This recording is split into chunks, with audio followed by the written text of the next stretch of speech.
This conference will now be recorded. Okay, good afternoon, everybody, and welcome to our first Police Services Board meeting for 2023. And it's a pretty small group here, so it should be pretty smooth as the meeting goes along. So I'll call it to order, and I note that our provincial appointee, Wayne Evans, is not available for the meeting today. So between the mayor and myself, we form quorum. Also note that this would have been Wayne's last meeting because his appointment ends on the 12th of May.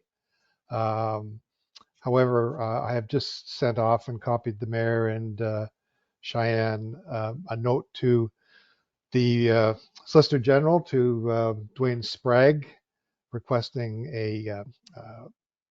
an extension of the appointment. And he's already responded and has forwarded on to the Public Appointment Secretariat. So hopefully we'll get a resolution to that so we can move forward towards the merger, which may or may not take place within the next 12 months. So welcome. Any declaration of pecuniary interests, Mayor Creelman? Nope.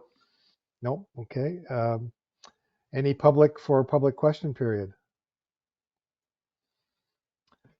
Hearing none. Approval of the agenda. Motion to approve the agenda as printed.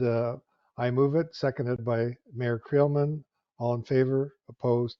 That's carried. Approval of the minutes of the meeting as amended on from Wednesday, November 16th, 2022. Motion to approve.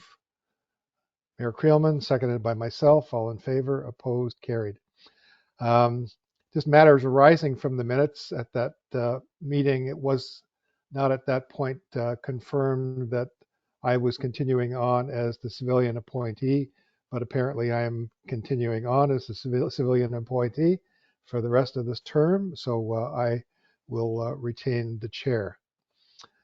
So moving on to item 8 already, the status update from the Joint Police Board meeting.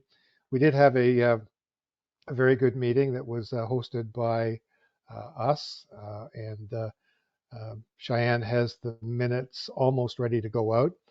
But we did have a good presentation from the detachment commander and from question and answers from Dwayne Sprague from the Solicitor General.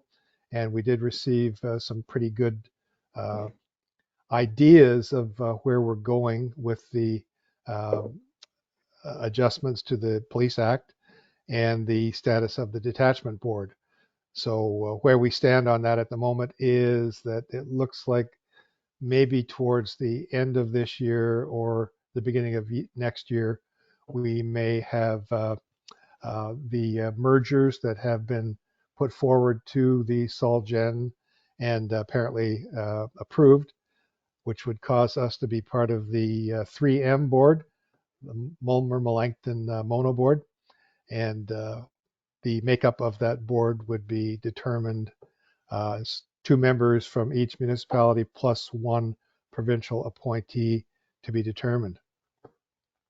Any questions or comments on those items, Mayor Creelman?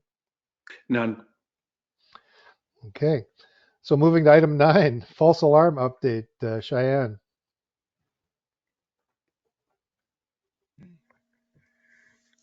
Hi, everyone. Okay, so we had 26 reported false alarms during this final quarter. When I went back and looked, total false alarms for 2022 were 94 overall. I don't have these quarterly alarms inputted yet to know the data on the first and second, but I'll have that information for you at the next meeting. Very good. I do see that in the alarm report that's in the OPPQ4 that we do have a couple addresses that seem to be recidivists. So that'll be interesting to see whether they show up on any of your previous hit lists. Motion Yes. to receive the false alarm report. Oh, question? A question. Cheyenne, when we have a false alarm, who is dispatched? to the address? Is it just the OPP or is it a combination of OPP and fire as an example? I understand it's just OPP. Staff Shay, can you enlighten us on that? Yes, if there is no indication of a medical emergency, and if it's just like a straight alarm call, then police would be the only ones really dispatched. It could be also a private security company first that maybe dispatch that information, and who in turn would call us then. But if there's no indication of any medical emergency or a fire, then it'll just be police responding. Okay, I raised the question only to the extent that our fire budgets are getting a little bit outrageous. And I'm concerned that whereas we don't pay by call, we do pay a lump sum that's reflective of the number of calls that occur, primarily for things like health issues and actual fires. But thank you for helping me on that. Yeah, I think in the case of some business premises that do have heat detectors, for example, that might trigger an alarm, that rings into the fire department and they would be dispatched. And I don't believe that would trigger a tiered response unless there was actually a fire that was discovered upon the investigation from the attending fire department. Okay, motion to accept the alarm report. Moved by the mayor, seconded by myself. All in favor? Opposed? That's carried. Mr. Doan, are you on the call? Okay, so there's no community policing committee report to be tabled at this meeting. Staff Sergeant Shay, welcome to our police board, and Thank you. you're holding the fort for the Chief Ward while he's trying to get some education into him this week. Yes. So that's good. Yes. So just give us a brief 30,000 foot overlook at your Q4 report there. Well, for the quarterly report here, there hasn't been too big of changes. For as far as the amount of crime, most areas have decreased since from the last 2021 to 2022. So the only increase I see here really is the some of the violent incidents. But it seems that property crime, other criminal codes, other statutes have declined since 2021, which is what we want to see.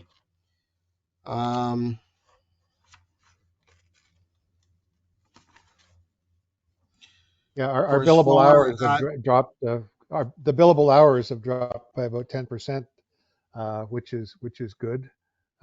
Yep. But the increase in some of the more violent crime, is there any trend to that, or is it more domestic, or do you have any idea of what's going on there? Well, usually it is more, domestic related. Usually, that's that's what we see. For far as the increase, I'm not sure if the population in Mono has been increasing over the years, if there's been much population change. Um, that can sometimes, contribute to the increase of numbers. Obviously, more people living in the area, more, possibility of crime, right? So, but I don't really have anything else to indicate as to, why there was a bit of an increase in the violent crime while everything else went down at this time. So. Mr. Mayor, how much has our population increased over the last couple of years? Any idea? Well, we're now somewhere between 9 and 10,000, depending on what you believe in terms of stats. Road signs say 9,000. Health unit has a particular number, and census yet again another number. Most of that growth occurred, I'd say, 3-4 years ago. So we've been fairly stable for the last 4 years. Okay. Very good. And these numbers may be just a blip on the radar, right? So something definitely to keep an eye on. But everything else has decreased. So overall, not too bad, and it's not way out of proportion for the increase there. So And for as far as how's the street crime unit doing on the clearance of some of these matters? our street crime is working hard. We are doing what we can for clearing off the property crimes, the drug crimes. So I don't have those stats here with me, but we do have dedicated members. So we are working on that. Yeah, because our property crime has gone down slightly from last year, and our other criminal code offenses dropped almost by 50% there, so that's pretty good as well. So yeah, and then to move on to traffic. So from last year to this year, specifically with Larry, he's actually increased the numbers over the last year. So 1,862 this year, or in 2022, as opposed to 1,702 in 2021. So that's been an increase overall, a little bit down from year to year. For the mono numbers, 440, which works out to be about 36 a month. So now I would anticipate that getting back up to the 2021 numbers. We do have a number of recruits coming in the summer. So that's another 4 recruits right now. So that usually, another 4 bodies out there writing tickets. So I'd like to see if that can be increased a little bit. But with Larry doing what he's doing, still doing a good job there. So yeah. James, my computer kicked me out, so I'm on the phone now, guys. James, if I can ask a question. Of course, Larry is a full-time equivalent, but the town, in fact, contracts for slightly more than that.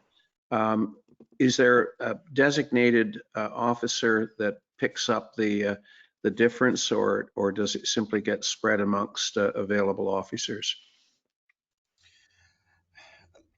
I really I can't say for sure, but I would assume that that would just get distributed amongst other officers on platoon, other platoon members.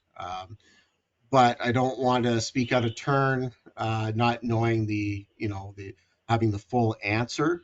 But if I had to guess, that's probably the way it is right now.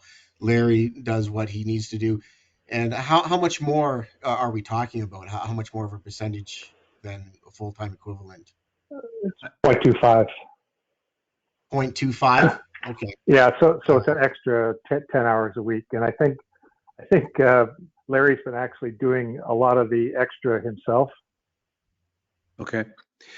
If you Right. can excuse me for 1 second, I just have to let a service person into the house to fix a water heater.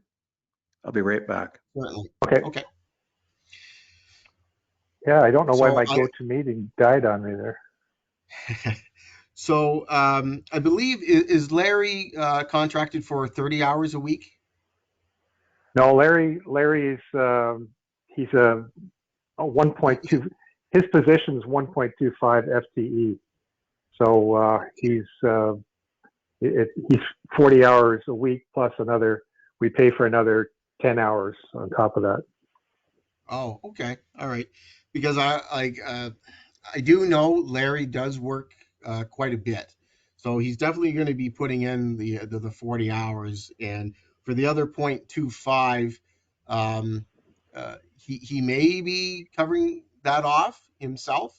If not, it would be covered off by other officers for the Mono area. Can you just take that back to the inspector as a question that perhaps he can answer for us in an email? We just want some verification that the 1.25 hours are FTE hours are being utilized if we're being billed for it, and how it's tracked. Yep, I will certainly pass that along.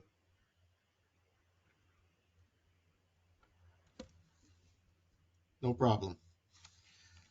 What else is there?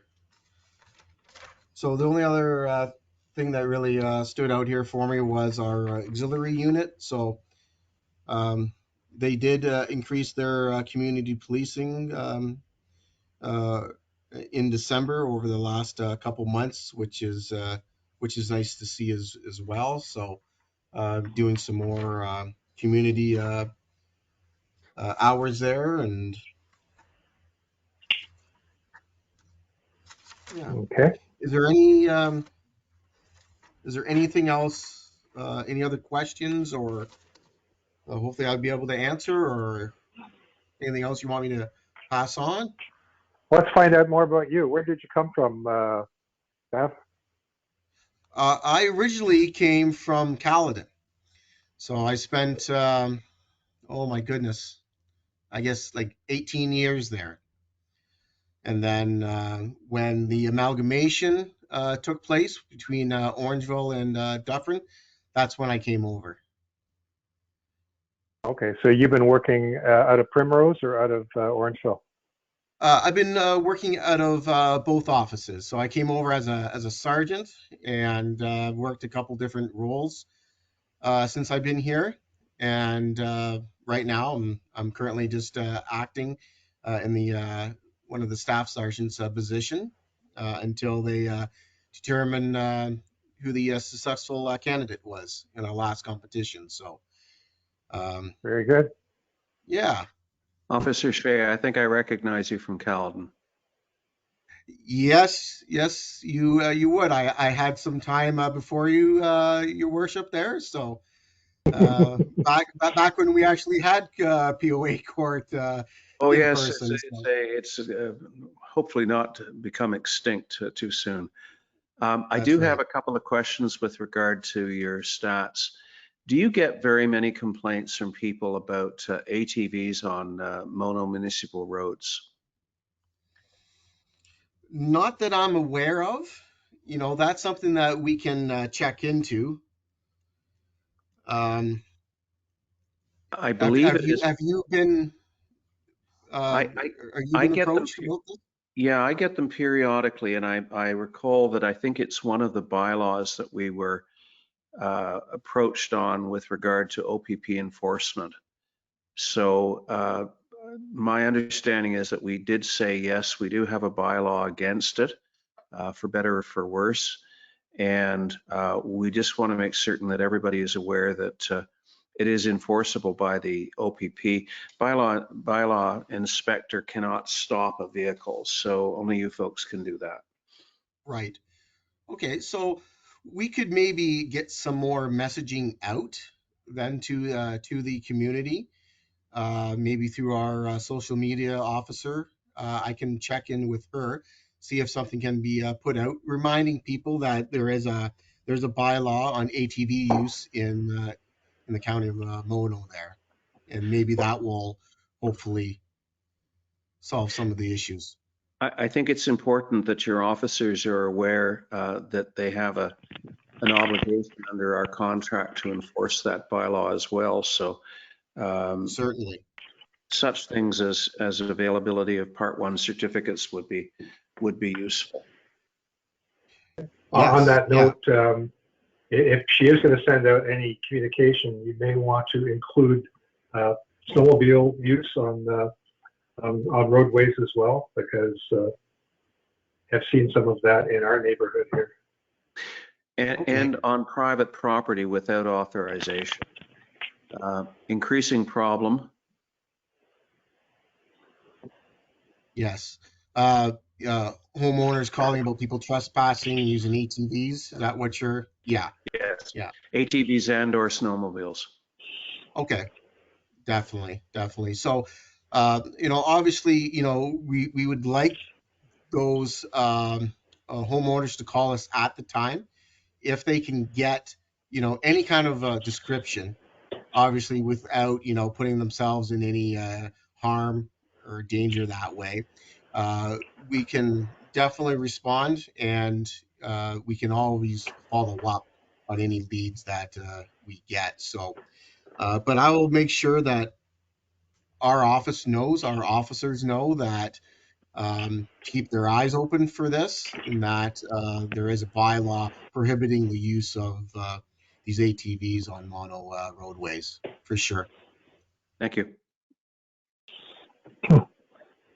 Okay. And we call it mono up here, Jim. Mono. Okay. Mono. Okay. Yeah, mono is the disease. Oh, Mono is the gotcha. disease. Mono is the township. Mono. I will remember that now. Mono. I can always tell the south of Highway 9 people by how they pronounce our beautiful municipality's name. And Okay. That's right. correction, Mr. Chair, town, not township. That's right, yeah. I'm new also. Only 14 years now. Okay. Any other questions, Your Worship, for Staff Sergeant Shea? No, I do have 2 additional items I'd like to bring up under other business. Okay, perfect. So a motion to approve the OPP oral report. I'll make that motion, and I can't see you, but I know you're raising your hand saying you're seconding it, and all in favor, and that's carried. Cheyenne, do we have any correspondence? Hi, Mike. No correspondence at this time. Okay, thank you. Okay, Your Worship, it's over to you for new business. So a couple of things that have been brought to my attention. We had a very good meeting the other day with the Orangeville Fire Service, and they were talking about updating their communications system and how other local fire departments such as Shelburne and Rosemont will be doing the same thing. And silly me, I asked the question of whether or not the updated digital system will be able to communicate seamlessly with the OPP, and I was told no, the OPP doesn't permit it. And that strikes me as quite unbelievable on 2 levels. Number one, that there is no interoperability between emergency services. Ambulances in the same boat way. And the second thing is, why isn't there a provincial standard on this? So I just raised that. Mike, you may know a lot about this, I suspect. Yeah, I was on the Provincial Interoperability Committee, and I banged my head against the wall for months, and a lot of it has to do with the type of radio communications that is being utilized. For example, some of the fire departments and ambulance services are using fairly antiquated UHF systems, whereas the OPP are using satellite-driven digital technology, and it's not easy to do an interconnect. At one point in time, we did have a police common frequency, but that wasn't something that an officer in the car could flip a switch and be able to talk to the local police. It would have to be something that was done at their GHQ or their comm bureau in order to do a patch. So I think that the problem is so insurmountable, Your Worship, that I just don't think there's a solution for it at this time. And I know the province continues to have the interoperability committee that I had while I was at the Sol Gens, but frankly, it's really not going anywhere. Can I suggest that the issue is now down to the fact that some of the fire departments that have been reliant upon the old-fashioned analog systems are now wanting to upgrade to digital, but even when they do so, they're locked out of their local police department. I'd like to seek the permission of the board in conjunction with maybe with yourself to write a letter to the Solicitor General saying that this is frankly outrageous, that we should be able to talk to each other and ourselves, and that includes ambulance service, which last time I checked, we paid for, and yet I'm told that they are locked out of any new system that the county may choose to implement for its municipalities and or its fire departments. Well, I guess because the ambulance service is actually owned by Headwaters Health, that might be one of the stumbling blocks there. But we were told yesterday the province basically controls it and doesn't allow it, because I thought, oh, ambulance, we can solve that problem easily, even though the arrangements for ambulance in Dufferin are a little bit convoluted for a very good reason. Nothing is insurmountable there if they're in agreement to do it, but I was informed that the province won't let them. Was Steve Murphy involved in this discussion? No, he wasn't, and I will be following up with him. He's the guy that would be able to answer that question. I know the problem with the OPP is the matter of encryption, and it's the encryption is something that is not something that they would want to share. But if there was a common channel that could be available to all agencies, there's got to be a solution to that somewhere. And it was described to us that it's really not an issue when you're all present at the scene of an incident, because you're standing 4 feet away from each other. And that's great, but I can see scenarios where that may not happen or happen right away, and the public, quite frankly, can't understand why emergency services can't communicate with each other. And we're going to try and correct that on a fire service level. But what is the point of that when we can't get the other agencies involved? That's my 2 cents worth. Well, here in the county, they actually have a box of radios that is supposed to go to any major incident, and these radios get given to the different incident commanders or their aides, and that is the linkage for interoperability. Now, that's a Band-Aid solution, but it doesn't solve the problem of if you're an ambulance, right, driving down Highway 9 with your red lights and siren on, and the OPP cruiser behind you wants to know if he can help, you can't talk to each other. So I think that's where you'd like to see it going. So I just had this image of Maxwell Smart's shoe phone and subsequent old technology and maybe new technology in this box, and you've got to fidget around to figure out which one you use. Yep. I got a I'd go picture with- of me. I got a picture I'd of go me. with I'll Max's send you. Smart shoe phone.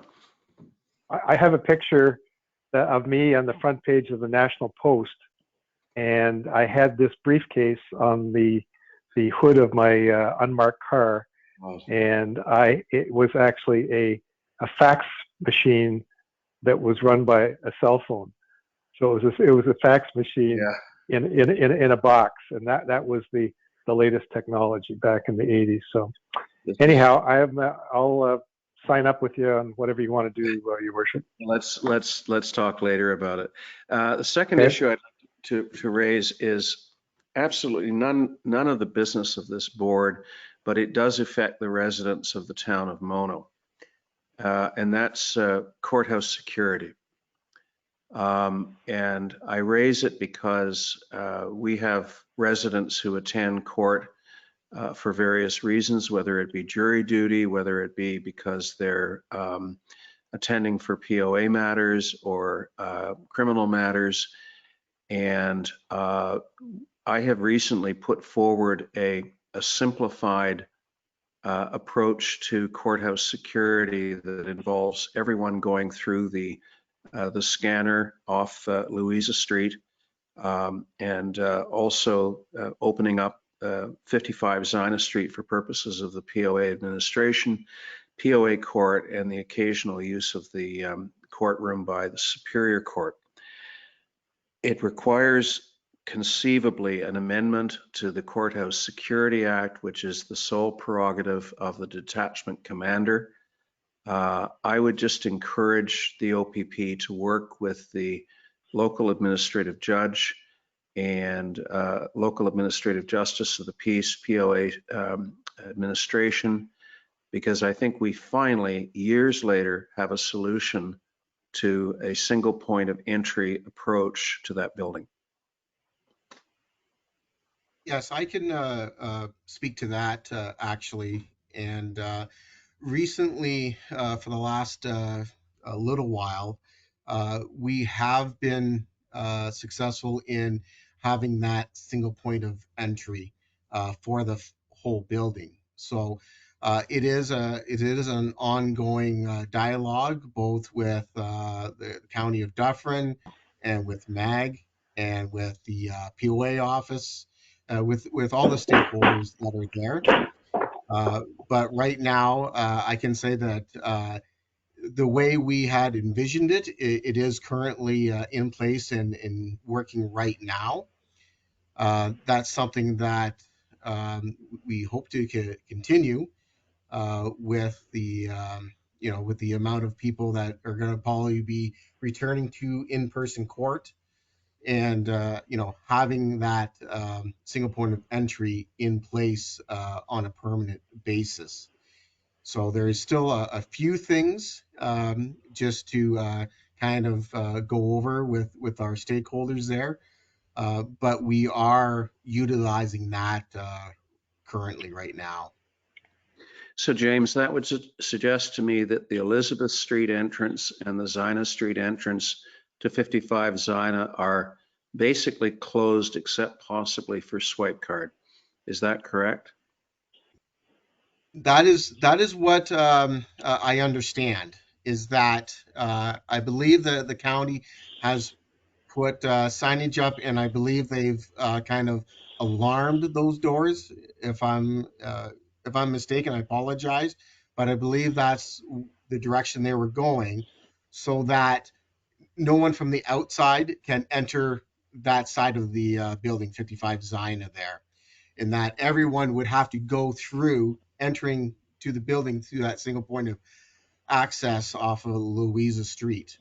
Now, employees still may be able to exit those doors, but they are set up, as far as I know, that no one from the outside can enter.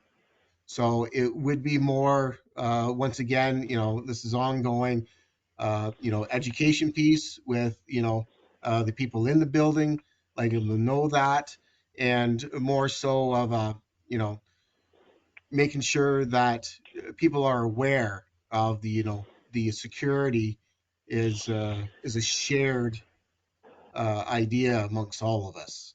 So So this has a 15-year history, and I fought the good fight for a single point of entry when 55 Zina was being built, and I lost that battle. And the place became a sieve as a consequence.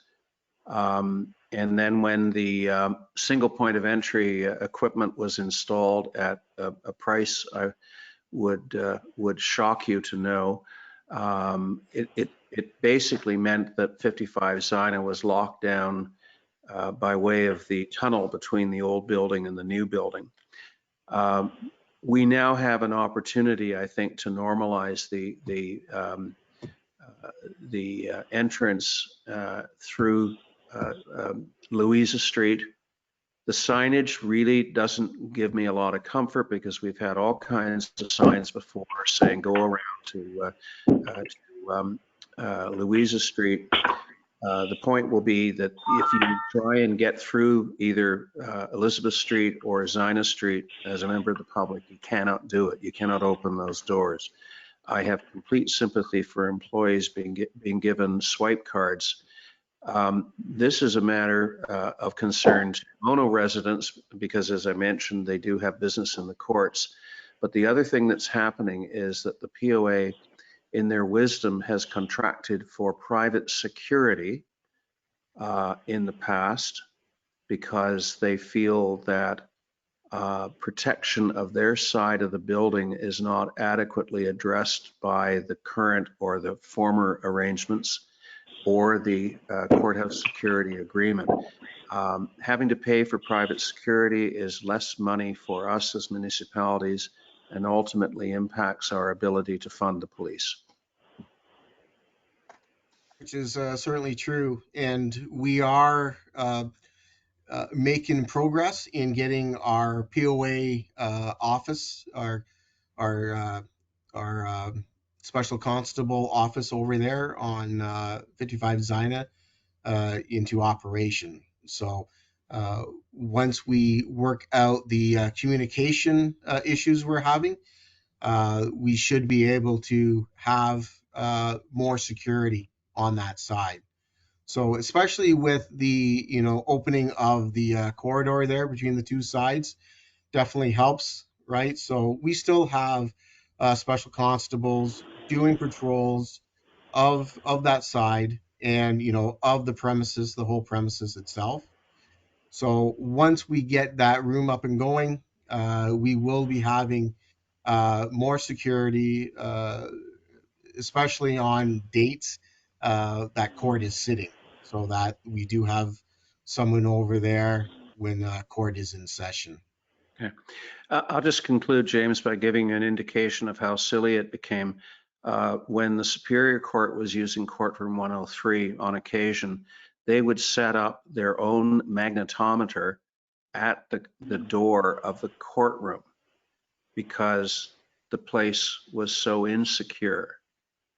And that was ridiculous. And that required additional manpower. It required additional vigilance that would not have been necessary if everyone came through the same point of entry.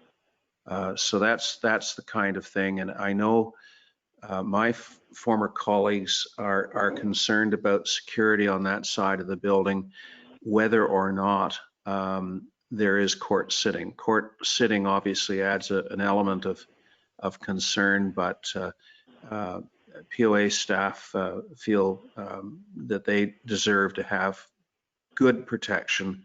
And again, single point of entry plus the occasional officer doing a patrol there is a really, really good idea. Exactly. And we are keeping lines of communication open with the supervisor over there. And she has been communicating with me when needed. So, yeah, we will continue doing that. I just need to step off for 1 second, and I have one last thing to say, but I'll be right. Okay.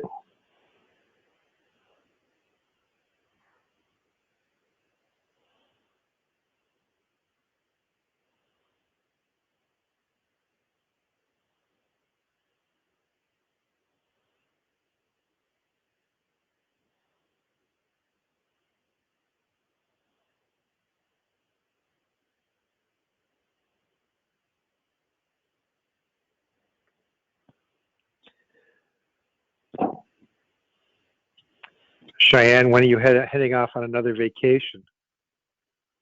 We're actually not going till the end of April because our youngest is finished his degree at Carleton then. So it's going to be a big family trip. Oh, wow. Good. Yeah, Yep, I'm sick the of seeing baby's- you. I'm sick of seeing you in the Dominican Republic. I know. I'm not. If I could go now, I would. My husband's a fire captain, so I joke that he's always home. So let's travel. Yeah, if he had a Works real hard. job, he'd be tired probably. Well, that's kind of what my joke is, but I don't want to say that on a recording. But yeah, hopefully Oh, I'd like to go now, but well, as a retired policeman, I'll say that we never slept when we were working. do you know what's funny is he's the type, he doesn't sleep anyways. He doesn't even sleep when he's home. Wow. But yeah, he's always on the go, always moving. Which is why getting him away on vacation where he can relax for 7 days, for me, it's so important. Right? Are you going anywhere, Mike? Well, my wife had 2 hip replacements done in the last Yes. 6 months, so we're semi close to home, but we're driving down to the Carolinas in a couple weeks' time just to get away for a couple weeks. We have a doggy sitter coming in from New Brunswick, so we'll be okay to get away for a couple weeks, but no flights. Oh, because no flights because she can't sit that long, or Yeah, exactly. Plus, I don't want to go as far away that if she needed medical assistance, that I would be having to get one of my business jets to fly back in. oh right. I never thought of that. Yeah. Yeah, Yeah, but it's beautiful today. I can almost feel spring in the air. for sure. Wishful thinking. Yeah, I think, we're good for a week anyway, but I think it's going to be sort of sloppy tomorrow. Yeah, yuck. Rain and Complaints freezing should rain. start. Turn the Yeah, complaint line off. Is that- yeah, the gravel roads will start to deteriorate again, and all the potholes that are filled with ice right now and ice will all go away. Yeah, I can't wait. Must beat up the cars, staff.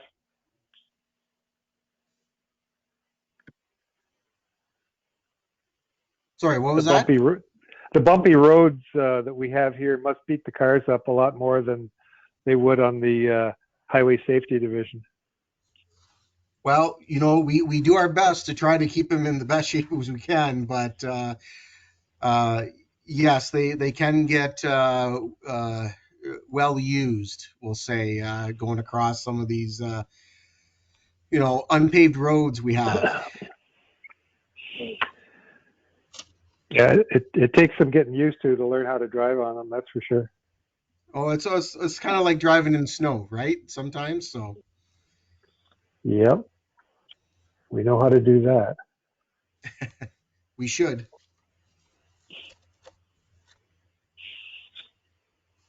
I'm back. Okay, so did you have another item? Oh, only to say to James that the Courthouse Security Committee is an entity that is provided for in the Police Services Act, and the chief is the author of the plan, and the meetings are at the call of the chief. So the ball is completely in your court as to how these issues get addressed. The reason I raise it because of the Mono aspect. I'm also chair of the county committee that oversees the operations of the courthouse. So I hang my hat on those two things plus my prior experience. Yes. Okay, and, Cheyenne, if you can put that in the minutes as a discussion item, and we'll word it accordingly so that when we pass the minutes off to Inspector Ward, that he is fully aware of the concerns that have been brought forward. Okay, yep. Yeah, exactly. So, as I mentioned before, it's an ongoing, concern that we're always going to be, looking at and trying to improve, and working with all the stakeholders so that things can be the best as they can. So we will be having a security meeting sometime in the near future, hopefully. Okay, that's good to know. Okay, any other new business? Okay, can I have a motion to adjourn? Moved by Mayor Creelman, seconded by me. All in favor, opposed, and that's carried. So our next meeting is Wednesday, June 14th at 1 o'clock. And for the moment, we'll say that it's virtual, but we can change that if required as we go forward. So a motion to confirm the proceedings of the meeting of the Mona Police Services Board held today, Wednesday, February 8th, 2023. I'll make that motion, and seconded by Mayor Creelman. All in favor? Opposed? And that's carried. So thanks, Staff Sergeant Shea, for joining us today. Thank you. Thank you, Cheyenne and Mayor Creelman, for being available so that we got our first meeting of the year off and running, and we'll talk to you all soon. Okay, thank Thanks, you. Take Mike. care. Take Thank care. you.